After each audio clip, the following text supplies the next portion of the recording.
मृतकावती नगरी इक जानी, कनक नाम वणिक जिहि थानी, घूना माया के वर नारी, बंधु दत्त नंदन गुणधारी। एक नगर था, उस नगर का नाम था मृत्तिकावती। उसमें एक कनक नाम का वणिक रहता था और उसकी धुर नाम की स्त्री थी। एक पति पत्नी वैश्य थे और जो स्त्री थी तो उसके बंधुदत्त नाम का पुत्र हुआ, एक लड़का हुआ उसके। उसकी शादी हुई मित्रवती से, सेठ सेठानी, सेठ का पुत्र बंधुदत्त और उसकी पत्नी का नाम हुआ मित्रवती। एक बार क्या हुआ, ताके मित्रवती तिय जान, गर्भवती करी चाल्यो सुजान, चढ़ी करी पोत उदधि के पार, पति तो गयो और सुनिसार। वणिक पुत्र था तो व्यापार के लिए इधर उधर जाता रहता था। तो एक बार वो जो बंधु दत्त था तो उसने अपनी मित्रवती नाम की जो पत्नी थी तो उसको गर्भवती किया, और गर्भवती किया और समझो तत्काल होकर के वो तो व्यापार के लिए चला गया समुद्र में व्यापार के लिए। उसने बताया भी नहीं किसी को, कुछ ऐसा गर्भ प्रकट भी नहीं हुआ था। तो उसने अपने माता पिता को, भाई बंधु को, किसी को इसके बारे में कोई संकेत इत्यादि नहीं किए। अब वो तो चला गया, लेकिन पीछे से क्या हुआ, जब उसका गर्भ प्रकट होने लगा, किसका, क्या नाम था, मित्रवती का, तो जो घर वाले थे, केताई के दिन माही गर्भ जाण्यो गयो, सास ससुरती देखी शोक मन में लयो, इह दृढ़ चरित विचारी, इह दुचरित विचारी काड़ी घर ते दई, अरु उत्पलिका सखी संगीता के भई। जब उसका कुछ दिनों के बाद में गर्भ प्रकट होने लगा कि ये गर्भवती है, तो उसके माता पिता यानी सास ससुर जो थे, तो सास ससुर ने सोचा हमारे पुत्र तो है ही नहीं यहाँ पे, पुत्र तो जा चुका है और इसके गर्भ हो रहा है, हो न हो इसने जरूर क्या किया है, दुष्चरित्र का कार्य किया है, ये व्यभिचारी नहीं है, देखो हमारे रहते हुए ही इसने ऐसे काम कर लिए। ऐसा उसको उन्होंने क्या समझा कि ये खोटे चरित्र की है। सोचो कैसा, केतुमती और अंजना का तो आपने सुन रखा है। अब यहाँ तो ये तो पति पत्नी थे, घर में ठीक ठीक रहते थे, हाँ इनका प्रेम था, फिर भी उनके मन में ये शंका घर कर गई। अब उन्होंने शंका करी, उनका दोष, लेकिन आप ये देखो पाप का उदय कैसा भी आ जाए, अच्छे भले होने पर भी कौन सा दुष्चरित्र का अपमान का टीका सिर पर चढ़ जाए, कुछ पता नहीं। क्यों नहीं पता, कहाँ कहाँ किसको अपन ने दोष लगाए हैं। कितनी जल्दी से कुछ सामान घर में गायब हो जाए तो किसने लिया, कौन आया था यहाँ, वो पीछे महिला आई थी, उसने ही लिया होगा, उसने लिया होगा, सोच सोच करके उसकी चोरी की हरकतों को करते हुए अपन देख लेते हैं कि उसने ऐसे ऐसे किया होगा। 2 घंटे बाद मालूम पड़ा आपकी अलमारी में मिल गया वो। अब वो 2 घंटे तक तुमने जो किया था उसके साथ, बात नहीं, बुलाया नहीं उसको, बात नहीं करा, आपने उसको चोर बनाया, तुमने दोष लगाए, उसकी निंदा कर चुके 3-4 जगह जा करके इतनी देर में। उससे तो बात अभी करी नहीं है क्योंकि अभी डर लग रहा है ना कि नहीं कैसे, तब तक तो आपने उसको दुष्चरित्र बना दिया, चोर बना दिया। बहुत सोचना चाहिए, परिग्रह बहुत बड़ा पाप है। उस परिग्रह के कारण से व्यक्ति हिंसा, झूठ, चोरी, कुशील, दूसरे पाप करना चालू कर देता है, दूसरों पे दोषारोपण करता है बड़े बड़े। अरे शास्त्र में कथा है, मुनिराज तक को नहीं छोड़ा, मुनिराज को जाके खड़ा हो गया व्यक्ति, अभी भक्ति से आहार दान दिया था, वो बाद में जाके खड़ा हो गया, तू चोर है। परिग्रह इतना बड़ा पाप है। तो सोचना चाहिए भैया, दोष लगाने के पहले, बातें करने के पहले, निंदा करने के पहले, इधर की उधर मिलाने के पहले इसका फल क्या आने वाला है, किस भाव में किस प्रकार का फल आ जाएगा। हम निर्दोष होंगे, प्रमाण होंगे, साक्ष्य होंगे, फिर भी कोई नहीं सुनने वाला। तो उसके सास ससुर ने देखा और उसको बहुत दुष्चरित्र समझ करके यहाँ से निकलो, आप निकलो यहाँ से। नहीं माता, हमारे ही आपका ही बच्चा है, उसी के साथ ऐसा हुआ है, वो बता के नहीं गए हैं, और दिन थोड़े कम ज़्यादा जो भी इससे कैलकुलेशन में गड़बड़ हुई हो, नहीं तुम्हारा तो हो ही नहीं सकता है, ये हमारा पुत्र तो बता के जाता है या जो भी करता, आप निकलो यहाँ से। अब बेचारी क्या करे, तो वहाँ से निकली। उसकी एक सहेली सखी थी उत्पलिका, सेवा करने वाली, वो उत्पलिका नाम की सखी सेविका वो, और वो गर्भिणी स्त्री, वो दोनों निकली। निकल करके ताते गेहते 40 सोय, तब ही अरण्य में पहुँची जाए, तहाँ सर्प सखी कूडसी भई, प्राण छोड़ी जन मांतर गई। वो निकल करके निकले वहाँ से, और जब ना एक साथ में बंजारों का कुछ समूह मिल गया, तो बोला 2 स्त्रियां वन जंगलों में से होते हुए जाना है अपने गांव पिताजी के पास। कोई ऐसा थे नहीं, ट्रेन निकली और ट्रेन में पहुंच गए।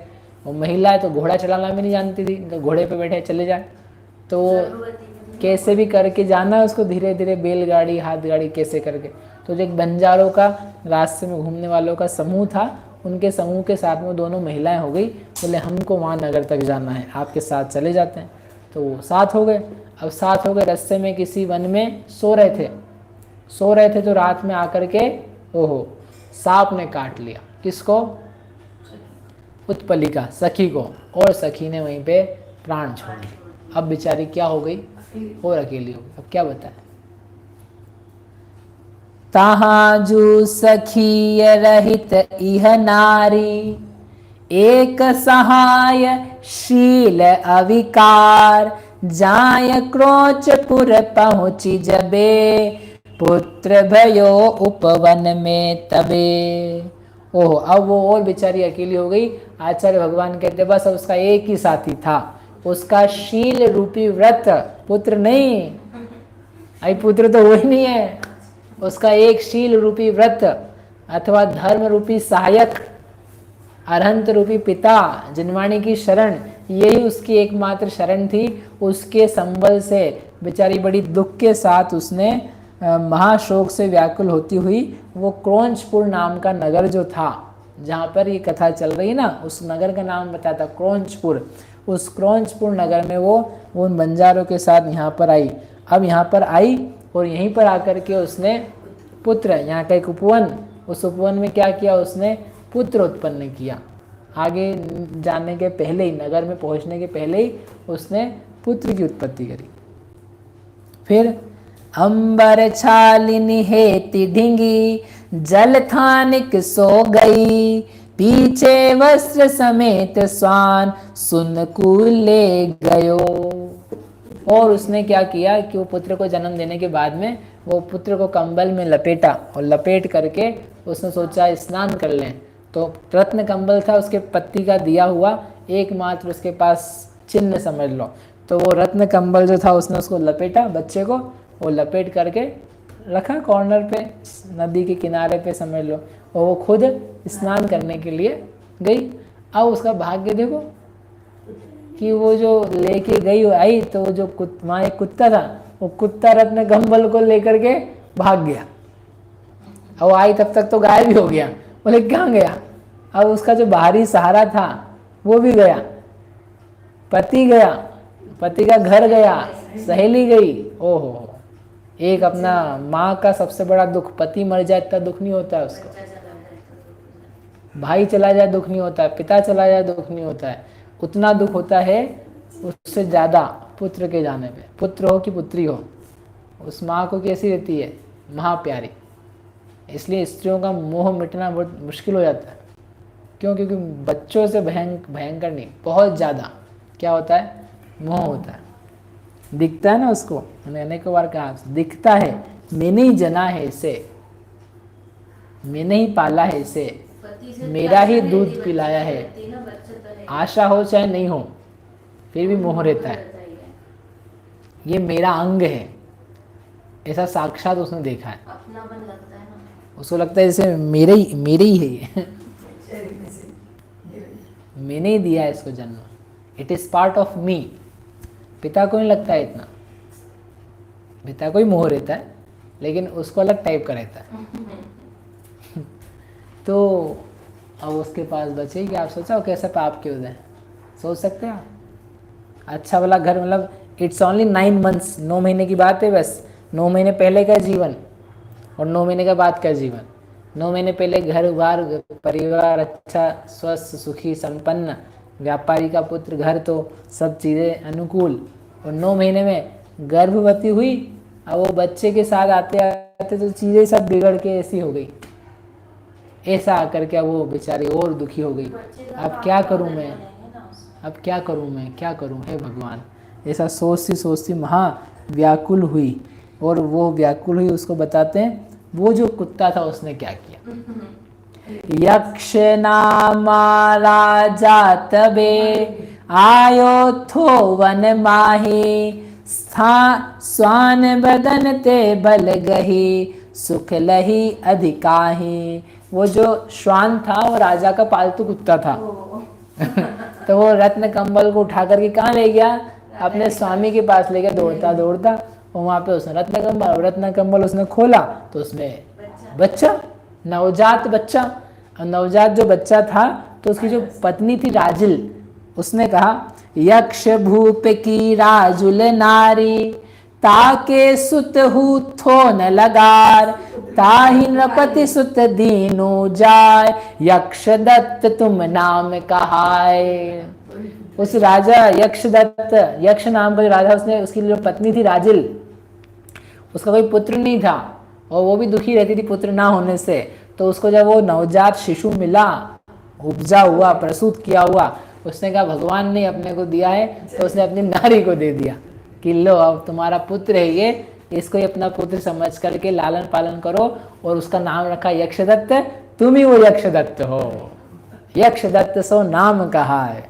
सो नारी आई जी थानी, नंदन देखन मनि दुख आनी, शोक उपाय विलाप करे, मन माही नहीं धीर धरे। ओहो, वो लड़की जो मित्रवती थी, वो मित्रवती नहा करके जब वापस आई, लड़के को नहीं देखा, वो बहुत शोक से, हे विधाता मेरा क्या कर्म दुष्ट मैंने किया कि जिसका ऐसा फल भोगना पड़ रहा है। एक एक करके सभी प्रतिकूल होते जा रहे हैं, सभी छोड़ते जा रहे हैं। ऐसा बहुत उसने विलाप किया, बहुत ढूंढने का प्रयास किया, लेकिन मिला नहीं।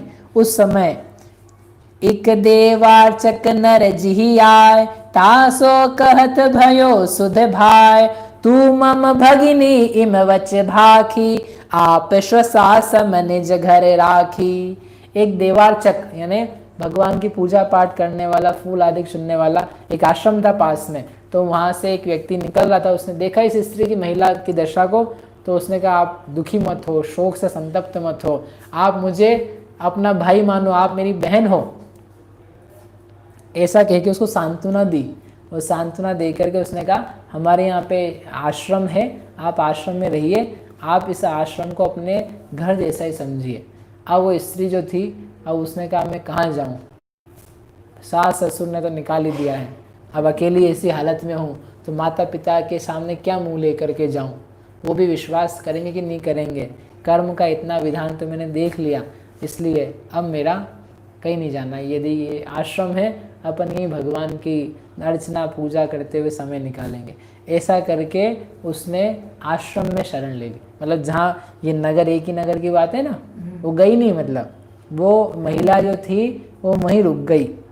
लज्जावंती अकीरति भीत गई, इत इन तात नगरी सुखलीत, शील महाजुत वृष तत्परा, कुटी माही रहती गुण धरा। वो लज्जावंत शीलवती नारी थी, अकीर्ति के भय से डर करके कि क्या क्या नाम होगा, कौन कौन क्या क्या पूछेगा, पिता के घर जाकर के भी कौन क्या बातें होंगी, इसलिए माँ भी नहीं जाती हूँ। लेकिन समझदार थी कि कुएं में नहीं कूद गई, समझदार थी, डिप्रेशन में नहीं आ गई। शोक के इतने कारण होने पर भी उसने धर्म को अपना सहारा समझ करके वृष तत्परा, वृष यानी धर्म, धर्म में तत्पर होकर के वहाँ कुटिया में ही रहने लग गई। और कुटिया में रहते रहते उसके दिन बीतने लगे। सोते देखी पाप विचारी, निहचे से जननी मन धारी हो। और कहूँ तुम सो एक बात, बंधु दत्त जो तेरो तात। और उसी महिला को, उसी मित्रवती को आज तुमने कुटिया में देखा था, और सोते वक्त आज दिन में तुमने देखा था उस महिला को, और तुमने सोचा था मैं जाऊंगा, ये अच्छी लग रही है। वह जिस महिला को तुमने देखा था वही वो मित्रवती नारी है, तेरी माँ, इसी भव की, पिछले भव की नहीं, इसी भव की माँ।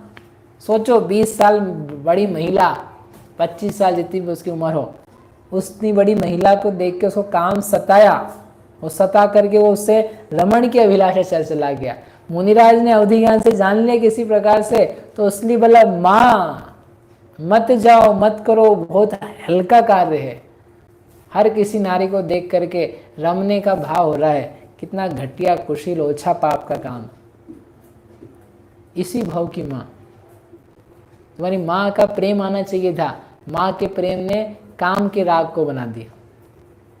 माँ की ममता आनी चाहिए थी तुमको, मातृत्व लगना चाहिए था, आया क्या? ओह, काम का भाव। जगत के काम की स्थिति देखो क्या क्या दशा हो रही है। और सुनो, तुम्हारा जो पिता है, वो पिता जो है, द्रव्य उपावन चालता, मणिकंबल एक सार, तो जननी को दे गयो, सोनप गे हम झारी। और तुम्हारे पिता ने जाते जाते वो एक कंबल जो दिया था जिसमें तुमको लपेटा था, वो तुम्हारे पिताजी का था। वो आज भी कंबल तुम्हारे घर में रखा हुआ है। घर में मतलब तुम्हारे राजा, यक्ष नाम का जो राजा है उसके पास है। उसने, यक्षदत्त ने सुना, उसकी आंखें फटी की फटी रह गई कि क्या चल रहा है, क्या हो गया मेरे साथ, मतलब ये ताज पूरे कच्चा चिट्ठा खुल गया। उसने मुनिराज को नमस्कार किया, और नमस्कार करके वो शीघ्रता से मुनिराज की बहुत स्तुति गुणगान किया, आपने सत्य में जो सब बातें बताई। वो और कन्फर्मेशन के लिए गया यक्ष राजा के पास। यक्ष राजा के पास तलवार हाथ में लेकर के पहुंच गया। असी करि ले तात पे जाय, कहत भयो अति कोप उपाय, मोहि जन्म सतते अब भाखी, नहीं सिर की आस न राखी। हे पिताजी, हे तात, उसे डराने के लिए, हे पिताजी, हे तात, सही सही बताओ कि मेरा जन्म कैसे हुआ, मैं किसका पुत्र हूँ, क्या मैं वास्तव में आपके ही पुत्र हूँ कि और कुछ कथा है? और यदि आपने सच सच नहीं बताया है तो ये तलवार है मेरे हाथ में, और इस तलवार से मैं आपका, समझ लो क्या हो जाएगा। ये बहुत हल्का काम किया उसने। तब वीरतंत कयो सब राय, अरुमणि कंबल सार दिखाय, तब मुनिवच सतमानी कुमार, मात तात सो मिली सुखधारी। तो राजा ने इतना लाइट लेकर के, हम बताए थे आपको पूरी बात, उसमें क्या था, गम खाने की बात है।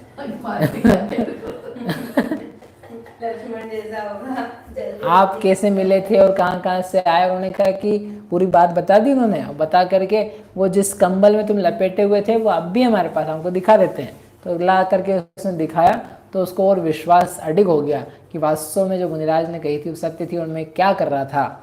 यदि मुनिराज के वचन ना मिलते तो मैं कैसे जागता। ओहो भव्य जीवो, सोचो, जिनवाणी नहीं मिलती अपन कैसे जागते। अपन ये सारे विषय भोगों में जो अपने दुख के हेतु हैं, छूटने के हेतु हैं, रमने लायक नहीं है, उनमें रम रहे थे। जैसे माँ रमने लायक नहीं है, वैसे ये 5 इंद्रिय के भोग घुसने लायक नहीं है, उनसे विरक्त होने लायक है। लेकिन जिनवाणी माँ को ना सुने तो उसमें ही रमा जाए, उसमें डूब जाए अपना मान करके। इसलिए जैसे जिनवाणी के वचन सुन करके सावधान हो जाते हैं, वैसे ही लक्ष्मण के वचन सुन करके सुग्रीव सावधान हो गया था। उस कथा को बताया था, बस नाम लिया बीच में, इसलिए थोड़ा सा ही नाम बीच में आ गया गड़बड़, तो फिर एक दिन जाएगा। लेकिन देखो कैसी कैसी चेष्टा है, संसार की स्थितियां क्या। फिर वो जाया, यक्षदत्त गया, अपने माता से मिला, पिता से मिला, उनका उत्सव किया और फिर लेकर के आया। और इस प्रकार से यह पिता तो वहीं था ही ना उनके घर में, तो विदेश तो ये 20 साल का हो गया, विदेश में रहेगा कितने दिन, आ गया अपने घर पे जहाँ भी नगर था। तो मित्रवती भी अब इनको समझ में आ गया अपना बच्चा है, तो सब मिल गए। ऐसा करके एक प्रसंग पा करके आचार्य भगवंत ने बीच में कथा कही। अब वापस अपने प्रकरण पे आते हैं, जो कि प्रकरण चल रहा था कौन सा, सुग्रीव जो भोगों में मस्त हो गया था और भूल गया था, और लक्ष्मण ने आकर के उसको समझाइश दे दी, तो उसका उपकार हुआ, मानो उसकी बुद्धि खुल गई कि अरे मैं अब भूल गया था मैंने क्या प्रतिज्ञा ली थी। अब वो प्रतिज्ञा में लगने के लिए क्या करता है, कैसे ढूंढता है, उसकी चर्चा अपन आगे करेंगे। शांति सुधा बरसाए जिन वाणी, वस्तु स्वरूप बताए जिन वाणी। शांति सुधा बरसाए जिन वाणी, वस्तु स्वरूप बताए जिन वाणी।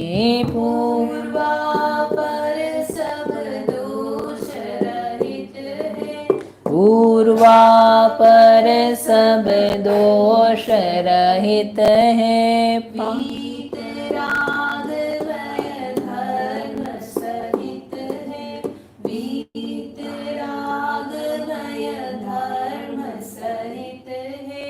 परमागम कहलाए जिन वाणी, परमागम कहलाए जिन वाणी। शांति सुधा बरसाए जिन वाणी। मुक्ति बधू के मुख का दर्पण, मुक्ति बधू के मुख का दर्पण। जीवन अपना कर दे अर्पण, जीवन अपना कर दे अर्पण। भव समुद्र से तारे जिन वाणी, भव समुद्र से तारे जिन वाणी। शांति सुधा बरसाए जिन वाणी। राग द्वेष अंगारों द्वारा, राग द्वेष अंगारो द्वारा। महाक्लेश पाता जग सारा, महाक्लेश पाता जग सारा। सजल मेघ बरसाए जिन वाणी, सजल मेघ बरसाए जिन वाणी। शांति सुधा बरसाए जिन वाणी।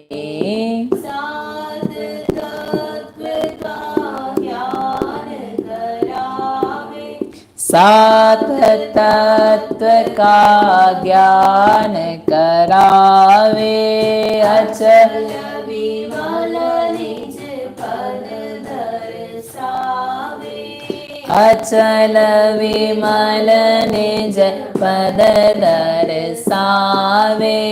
सुख सागर लहराए जिन वाणी, सुख सागर लहराए जिन वाणी। शांति सुधा बरसाए जिन वाणी। वस्तु स्वरूप बताए जिन वाणी।